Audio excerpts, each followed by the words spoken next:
Penampakan Vena Melinda terbaring lemas di rumah sakit, wajah pilu Atala Noval disorot. Begini penampakan Vena Melinda usai menjadi korban KDRT suaminya, Ferry Irawan. Pasca melaporkan suaminya ke polisi, Ibunda Verrel Bramasta langsung dirawat di rumah sakit. Hal itu terungkap melalui postingan Instagram Atala Noval, Senin, tanggal 9 Januari tahun 2023. Terlihat Vena Melinda terbaring lemas di ranjang rumah sakit dengan terpasang infus di tangannya. Tampak wajahnya yang sempat berdarah akibat perlakuan Ferry Irawan tertutup masker. Ada dua foto yang diposting Atala kala ia menemani sang ibu di rumah sakit. Atala tampak mencuim sang ibu sambil memegang tangannya. Dalam captionnya Atala Noval isyaratkan akan selalu menemani Vena Melinda. Selalu ada di sini untukmu mah, tulis Atala. Sontak saja postingan Atala Noval itu langsung banjir komentar warganet. Tak sedikit warganet mendoakan agar Vena Melinda cepat sembuh. Terungkap cara Ferry Irawan lukai Vena Melinda. Rupanya ayah sambung Verrel Bramasta itu menggunakan dahi atau jidatnya untuk menekan bagian hidung Vena Melinda secara keras hingga membuat hidungnya mengeluarkan darah.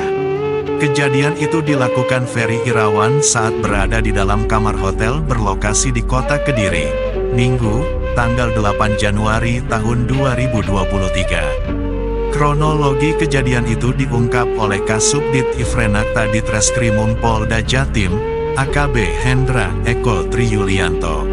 Ia menjelaskan luka akibat kekerasan yang dilakukan Ferry atau terlapor terdapat bagian alat pernafasan hingga hidung korban atau Vena Melinda.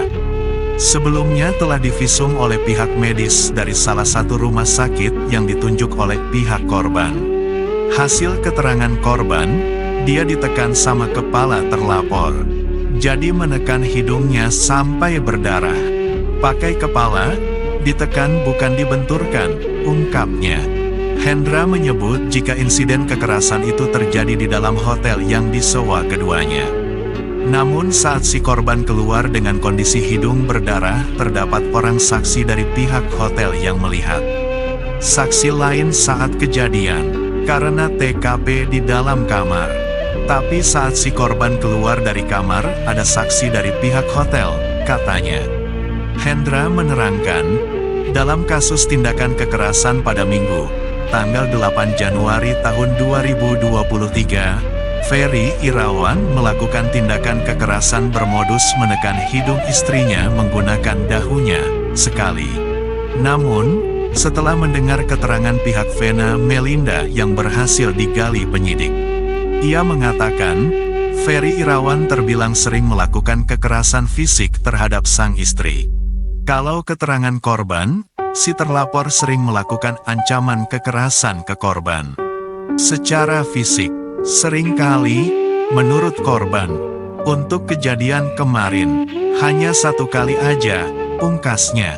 Sekitar kurun waktu 4 jam lamanya, sejak pukul 10:14 waktu Indonesia Barat, Vena Melinda menjalani pemeriksaan oleh penyidik di dalam ruangan Subdit 4 Renakta Ditreskrimum Mapolda Jatim. Vena Melinda yang ditemani oleh Atala Noval, putra keduanya itu, akhirnya keluar dari gedung Ditreskrimum Mapolda Jatim, dari pintu sisi timur. Sebelumnya, Ferry Irawan telah mendatangi Mapolda Jatim, Senin, tanggal 9 Januari tahun 2023. Siang. Aktor film, Hantu Jeruk Purut, tahun 2006 silam itu, berjalan seorang diri menuju gedung Satuan PJR Ditlantas Polda Jatim dan gedung Ditreskrimum Polda Jatim. Tidak ada teman sesama selebriti, perwakilan keluarga ataupun pihak kuasa hukum, yang disewa jasanya, turut menemani Ferry Irawan. Pria berusia 45 tahun kelahiran Bogor itu, melenggang berjalan seraya membawa tas ransel hitam di punggungnya menuju ke pintu utama gedung Ditreskrimum Mapolda Jatim. Sejumlah awak media termasuk Tribun Jatim Network mengklarifikasi kebenaran atas dugaan perlakuan kekerasan dalam rumah tangga, KDRT, yang dilakukannya kepada Vena Melinda. Termasuk upaya hukum yang akan dilakukannya atas laporan polisi yang menjerat namanya akibat kasus KDRT tersebut. Ferry Irawan hanya mengangguk dan memilih untuk bungkam. Penyidik telah memperoleh barang bukti, BB, yang diserahkan pihak korban atas dugaan kasus KDRT tersebut. Seperti handuk, pakaian korban saat mengalami tindakan tersebut hingga rekaman CCTV yang merekam momen dugaan insiden KDRT tersebut.